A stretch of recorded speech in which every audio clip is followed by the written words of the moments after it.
सबसे पहले बात करेंगे महाराष्ट्र की सियासत की। मी देवेंद्र गंगाधरराव फडणवीस, मी अजित अनंतराव पवार,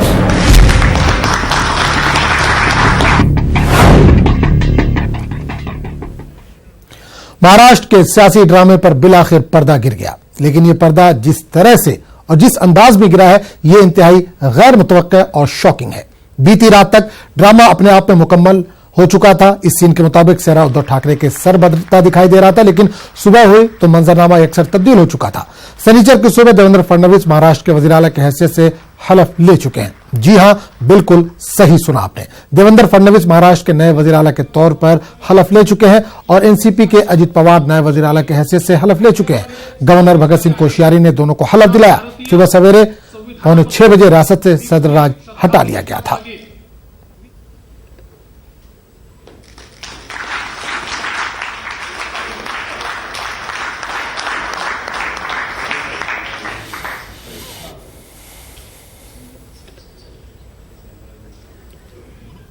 देखिए, सबसे पहले तो मैं हमारे नेता आदरणीय मोदी जी और हमारे राष्ट्रीय अध्यक्ष अमित भाई शाह जी, हमारे कार्याध्यक्ष नड्डा जी, इन सभी का बहुत बहुत आभार व्यक्त करता हूं कि उन्होंने फिर एक बार महाराष्ट्र के मुख्यमंत्री के रूप में मुझे सेवा करने का मौका दिया।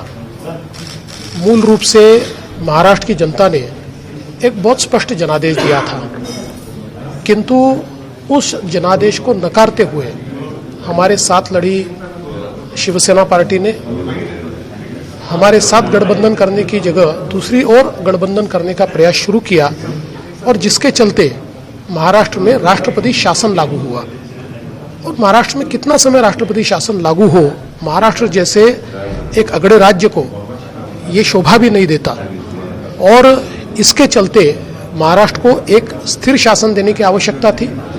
कोई खिचड़ी शासन नहीं, जहां पर 3 ऐसी पार्टियां साथ में आ जाए और कोई सरकार बना दे जो चल भी ना पाए। और ऐसे समय मैं राष्ट्रवादी कांग्रेस पार्टी के नेता श्री अजित दादा पवार जी का अभिनंदन भी करना चाहूँगा, उनका आभार भी व्यक्त करना चाहूँगा कि उन्होंने बहुत दिन आपने देखा चुनाव 24 तारीख को रिजल्ट आया, तब से अभी तक कोई भी गवर्नमेंट बना नहीं सका। और महाराष्ट्र में इतने अलग अलग प्रॉब्लम है, ज़्यादा करके फार्मर्स के जो प्रॉब्लम है, बाकी लोगों के जो प्रॉब्लम है, वो हल करने के लिए लोगों ने चुना हुआ।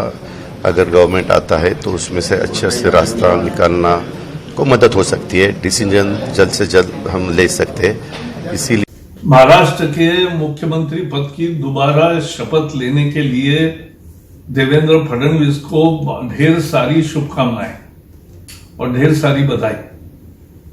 महाराष्ट्र की जनता ने जो आदेश दिया था, जनादेश दिया था, वो भारतीय जनता पार्टी को दिया था। बीजेपी शिवसेना अलायंस में थी। शिवसेना को जो वोट मिले वो बीजेपी के साथ है, इसलिए मिले। मोदी जी और फडणवीस सरकार के काम के कारण मिले, उसका शिवसेना ने विश्वासघात किया। इस पूरे मामले पर नवाब मलिक का क्या कुछ कहना है, आपको सुनवाते हैं।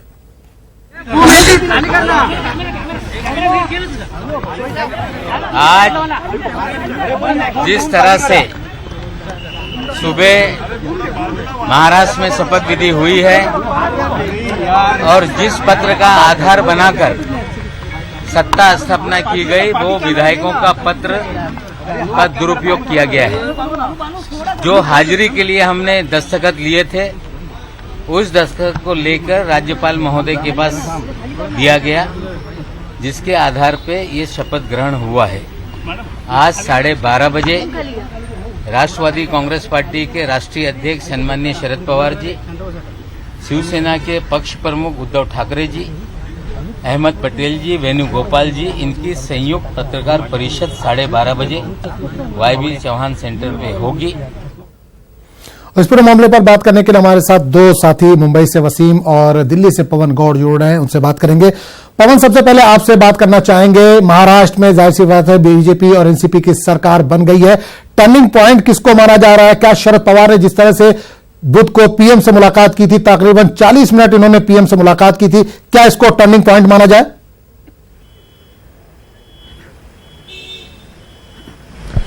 देखिए, टर्निंग पॉइंट तो वो था ही, लेकिन इस पूरे मामले को समझने के लिए आपको थोड़ा सा पीछे जाना पड़ेगा। जब परिणाम जब आए थे, परिणाम के कुछ दिन बाद तक जब सरकार नहीं बन पाई थी, तो महाराष्ट्र के जो मुख्यमंत्री देवेंद्र फडणवीस, उनका दिल्ली दौरा हुआ था और दिल्ली में उन्होंने केंद्रीय नेतृत्व के साथ मुलाकात की थी।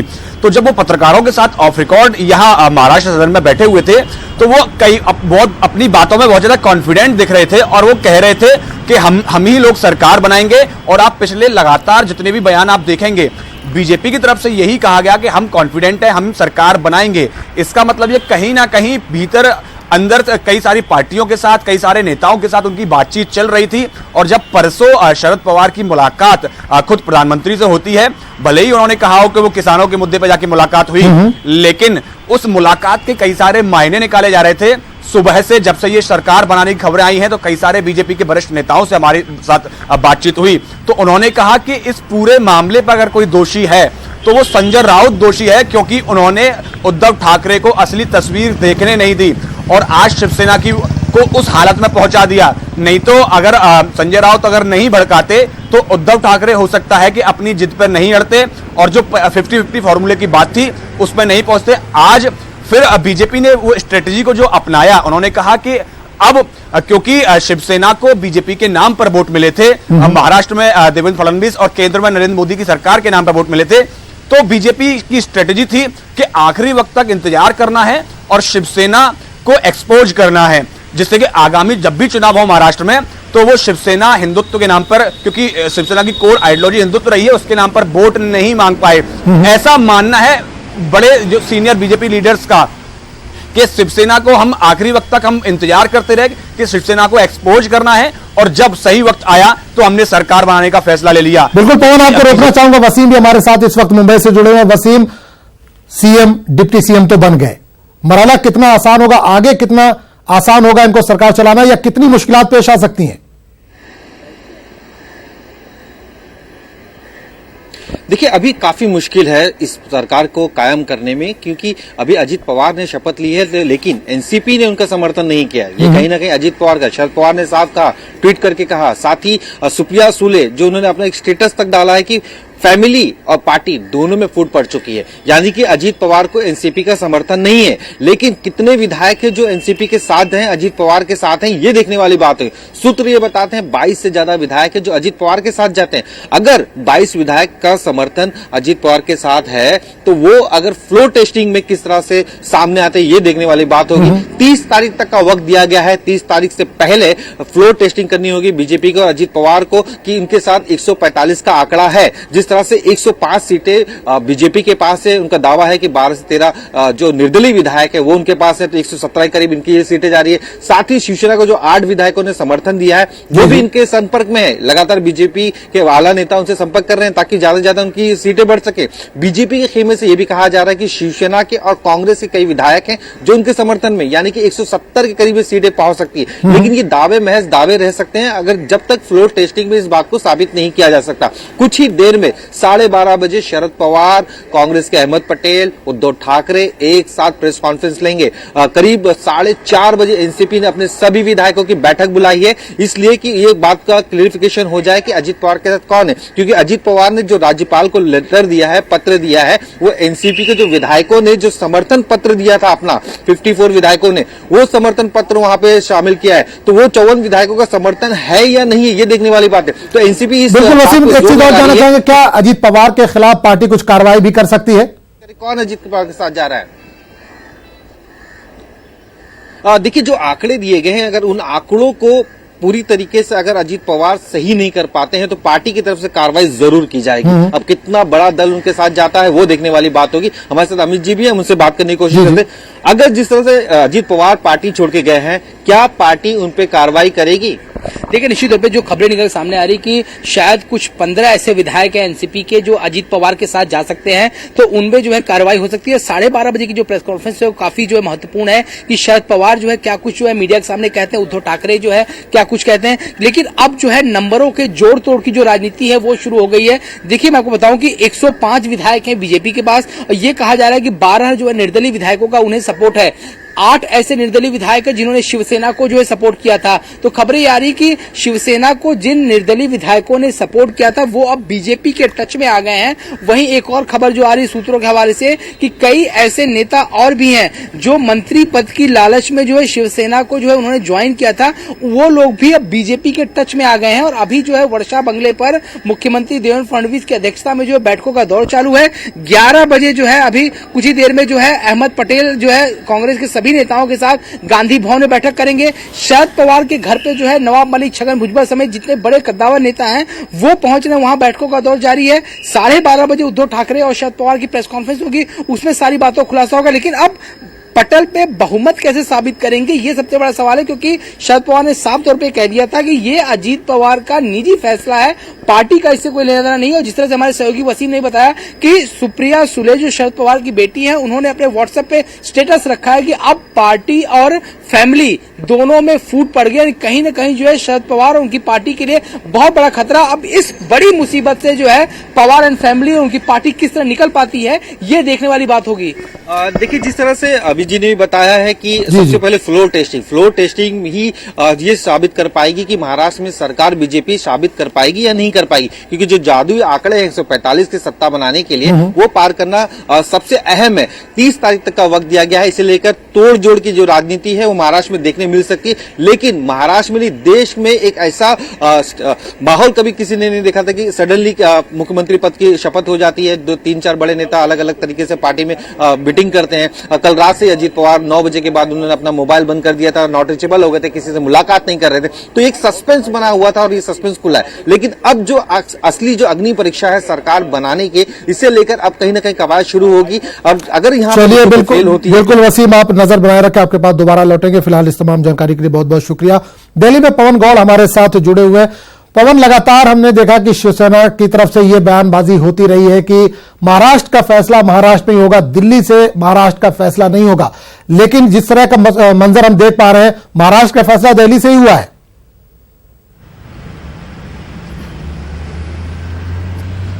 देखिए, मैं आपको इससे पहले भी बता रहा था, क्योंकि जो बीजेपी का मानना है कि जो पूरा इसमें जो समस्या हुई है बीजेपी और शिवसेना के बीच में, उसमें एक बहुत बड़ा कारण संजय राउत और उनकी बयानबाजी रही है।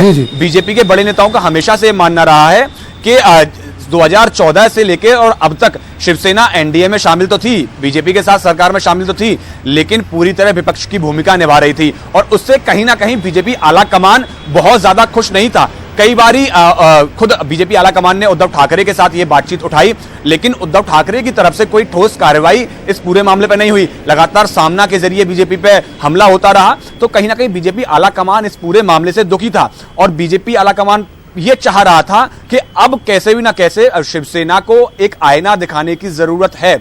और वो मौका फिर संजय राउत की बयानबाजी ने इन विधानसभा चुनाव के बाद में दिया और उसका पूरा फायदा उठाते हुए बीजेपी ने अपने पत्ते बिल्कुल गुप्त रखे और अपनी रणनीति के हिसाब से अपनी चाल खेलती रही।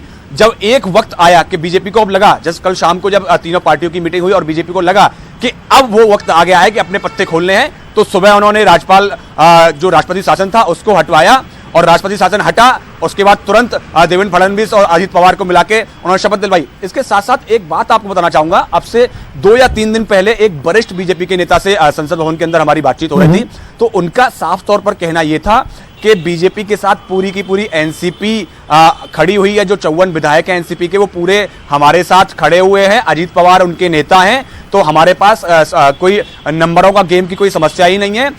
पूरे नंबर हमारे पास हैं, सरकार में कोई समस्या नहीं होने जा रही है, जिस दिन चाहेंगे उस दिन बना लेंगे।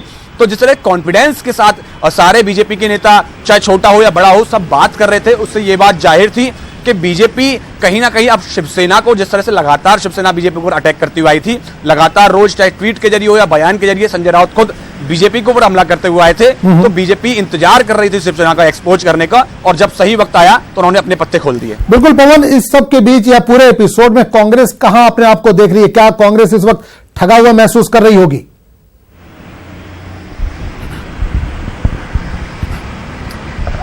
जी बिल्कुल, जिस तरह से तमाम नेताओं के जो बयान और ट्वीट्स आ रहे हैं सुबह सुबह की अगर बात करें, तो अभिषेक मनु सिंह भी जो वरिष्ठ नेता हैं कांग्रेस के, उनका कहना यह था कि मुझे यकीन नहीं हो रहा कि खबर ये सच है।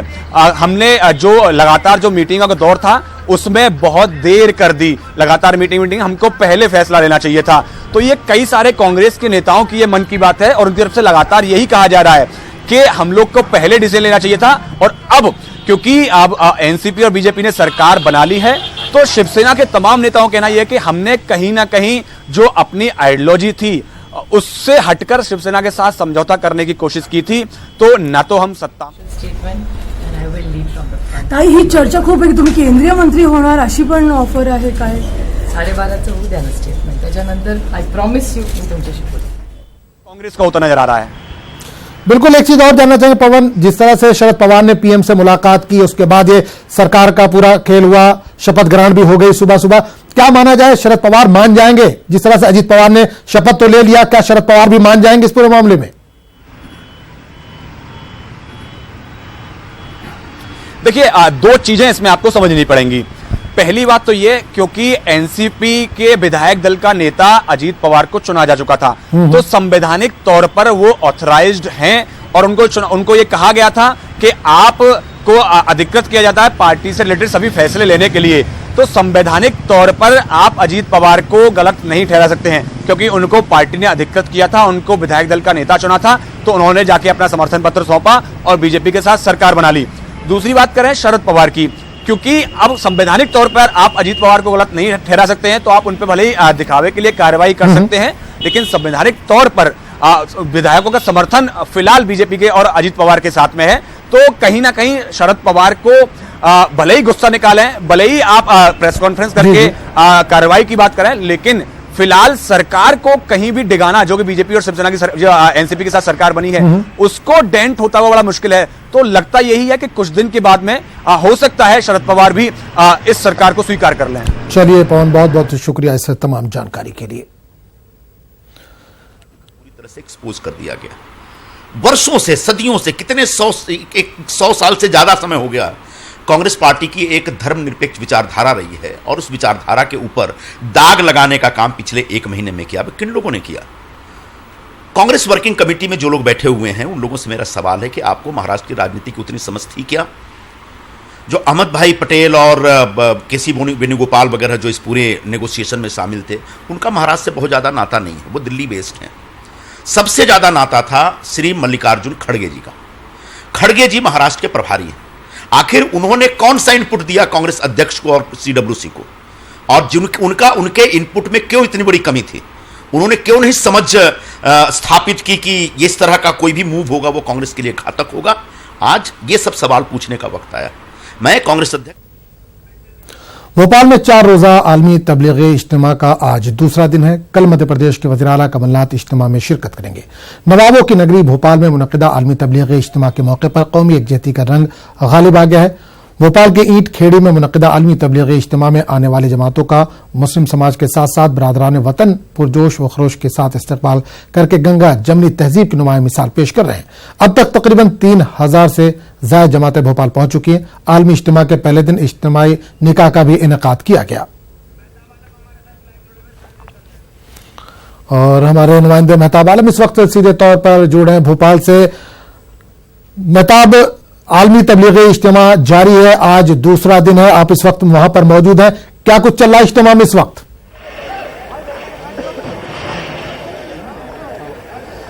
आजम मुल्क और बैरून मुल्क से जमातों के आने का सिलसिला जारी है, और अब तक 4070 जमातें यहाँ पर पहुंच चुके हैं। उलमाए दीन के बयान वहाँ पे चल रहे हैं। इस वक्त हम भोपाल के स्टेशन पर खड़े हैं, और हम हमारे पीछे आप देख रहे हैं कि यहाँ पे एक इंतजाम किया गया है। सिक्योरिटी की बात की जाए, लोगों को ले जाने की बात की जाए, एक खास व्यवस्था यहाँ पर की गई है। यहाँ पर हमारे साथ आरपी पांडे जी मौजूद है, जो सुरक्षा व्यवस्था को देख रहे हैं। उनसे जानते हैं, पांडे जी, कितना खास इंतजाम किया गया है?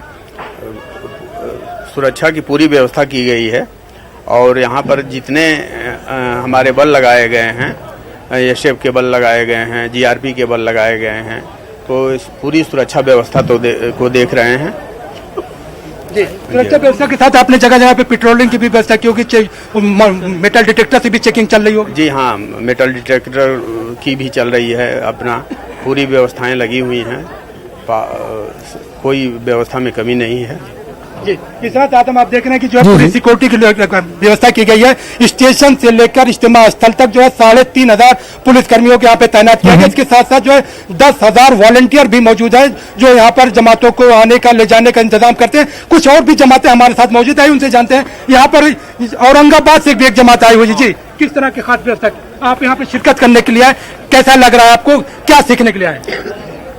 यहाँ की अल्हम्दुलिल्लाह यहाँ का इंतज़ाम बहुत ही अच्छा है और हम काफ़ी दूर से औरंगाबाद शहर से आए हैं। औरंगाबाद शहर के 12 किलोमीटर दूर एक देहात है नारायणपुर, वहाँ से हम भोपाल की शिरकत में आए हुए हैं। इसलिए यहाँ की जो खिदमत का इंतज़ाम है बहुत ही अच्छा है। और हम जो आए हैं भोपाल इज्तिमा के अंदर तो दीन सीखने के लिए आए हैं। आप दीन सीखने के लिए आप कहाँ पे तशरीफ लाए हैं? औरंगाबाद से। औरंगाबाद से आए, नारायणपुर बोल के गाँव है। हाँ, इज्तिमा का बहुत बढ़िया इंतजाम किया है। ऐसा पहली बार आए हम, फर्स्ट टाइम इधर, तो बहुत अच्छा इंतजाम है गाड़ियों का, इसका उसका सब तमाम चीजों के इंतजाम बहुत अच्छे हैं। यहाँ पर कुछ और लोग आदम, जब हम इंतजाम की बात करते हैं, यकीनी तौर पर 72वां आलमी तबलीगी इज्तिमा और पहली बार 4 रोज का हो रहा है, तो यहाँ पे कुछ मुकामी लोगों से बात करते हैं जो लोग इस खिदमत का इंतजार करते हैं। मुशाहिद साहब, कितना अहम मौका है भोपाल के लोगों के लिए जो यहाँ पे जितनी भी जमातें आती हैं उनका मेहमानों का इस्तकबाल और इंतजाम करते हैं? बहुत अच्छा मौका है, एक नूरानी माहौल है अल्लाह के दीन की बात बताने और शरीयत पर चलने, सहाबा इकराम की ज़िंदगी से रोशनी हासिल करने के लिए इज्तिमा हो रहा है। इंतजामात का जहाँ तक ताल्लुक है तो पिछले सालों के मुकाबले इस साल मजीद बेहतरी नज़र आ रही है और अल्हम्दुलिल्लाह सभी काम सही तरीके से अंजाम पा रहे हैं। जी, आज अगर आप वहाँ पे होकर आए हैं, उलमा दिन के जो बयान चल रहे हैं, सुबह से क्या खास रहा? हाँ, वो सुबह से ही बयानात का सिलसिला शुरू हो गया। अकाबिरीन तबलीग जमात भोपाल पहुँच चुके हैं तमाम लोग और बहुत अच्छे बयानात हो रहे हैं, लोग उससे इस्तेफादा भी कर रहे हैं। एक अच्छा पैगाम है, इसमें कोई भी दो राय नहीं। यकीनी तौर पर जो है एक अच्छा पैगाम देने की कोशिश की जा रही है और जो बार बार फोकस किया जा रहा है उम्मत मुस्लिमा को तालीम से जोड़ने की बात की जा रही है। और जब उम्मत मुस्लिमा तालीम से अपना रिश्ता इस्तेमाल करेगी तो यकीनी तौर पर वो कुरान की तालीम हासिल करेगी तो अपने रब से नजदीक जाएगी और अल्लाह का पैगाम अल्लाह के बंदों तक पहुंचाने का जो मामला है वो मरहला और आसान होगा। बिल्कुल, मतलब एक चीज और जानना चाहेंगे, आपने कुछ तस्वीरें जो हमारे पास भेजी हैं उसमें हमने देखा कि कई मज़ाहिब के लोग एक साथ एक स्टेज पर नजर आ रहे हैं। ये क्या मंजर है? क्या कोई प्रोग्राम वगैरह भी वहां पे इस तरह का हुआ है जहां पे मुख्तलिफ मज़ाहिब के लोग शामिल हुए हों? नहीं, आदम हम बता दें कि भोपाल की जब हम बात करते हैं, नवाबों की नगरी, झीलों और तालाबों का शहर, मसाजिद का शहर जरूर है, लेकिन ये गंगा जमनी तहजीब का भी शहर है। और भोपाल में जब ये गंगा तहजीब की बात करते हैं तो नवाबों के जमाने में मुस्लिम रियासत रही है, लेकिन यहाँ के वजीर आजम हमेशा गैर मुस्लिम और हिंदू हुआ करते हैं। तो जब भी भोपाल में कोई तकरीब होती है तो ये तहजीब के नज़ारे हमें यहाँ पे देखने को मिलते हैं। आलमी इज्तिमा मुसलमानों का जरूर है, लेकिन मुख्तलिफ कौमों के लोग निकल कर बाहर आते हैं और मेहमानों का इसी तरह से इस्तकबाल करते हैं। जो न्यूज़ 18 ने अपनी खबर भेजी है वो वैसी बात की गम्माद है कि यहाँ के जो बाशिंदे हैं उनका बिला लिहाज कौमी मिलत, उनका मजहब कुछ भी हो, आपको जगह जगह पर उनके जो है स्टॉल मिल जाएंगे। वो इसी तरह से जो है तहजीबी रवाज, जो तहजीबी अक़दार है उसको बढ़ावा देते हुए गंगा जमनी तहजीब को रंग बिखेरते हुए नजर आएंगे। जी, मतलब एक चीज और जानना चाहेंगे, आखिरी दिन दुआ का एहतमाम किया जाता है, दुआ में बड़ी तादाद में लोग शिरकत करते हैं। हमने पिछले साल भी देखा कि सड़कें पूरी जो है वो भर जाती हैं। तो इस बार किस तरह के इंतजाम किए गए, खासकर दुआ के लिए? जब दुआ का एहतमाम किया जाएगा उसके लिए किस तरह के इंतजाम किए जा रहे हैं? बयान चालू होगा ना। आदम बता, जिस तरह से आपने दुआ की बात की, तो दुआ जो है पहली बार आलमी तबलीग इज्तिमा 4 रोज का हो रहा है। इससे पहले भी गुज़िश्ता साल अनाउंस जरूर किया गया था, लेकिन असेंबली इंतखाबात की वजह से 4 रोजा इज्तिमा नहीं हो सका था। इस पहली बार 4 रोजा होगा। 25 तारीख को जो है दुआ होगी और इज्तिमाई दुआ के मौके पर पहले 15 मिनट जो है अरबी जबान में दुआ होगी, उसके बाद फिर उर्दू जबान में दुआ होगी।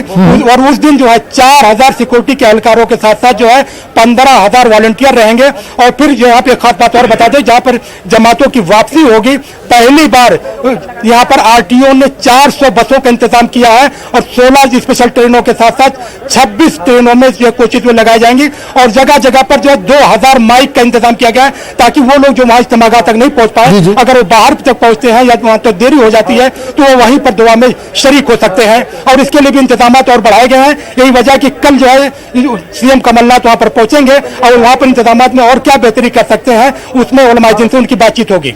चलिए मेहताब, बहुत बहुत शुक्रिया इस तमाम जानकारी के लिए। आप नजर बनाए रखें, अगले बुलेटिन में आपके पास दोबारा लौटेंगे। फिलहाल इस तमाम जानकारी के लिए बहुत बहुत शुक्रिया।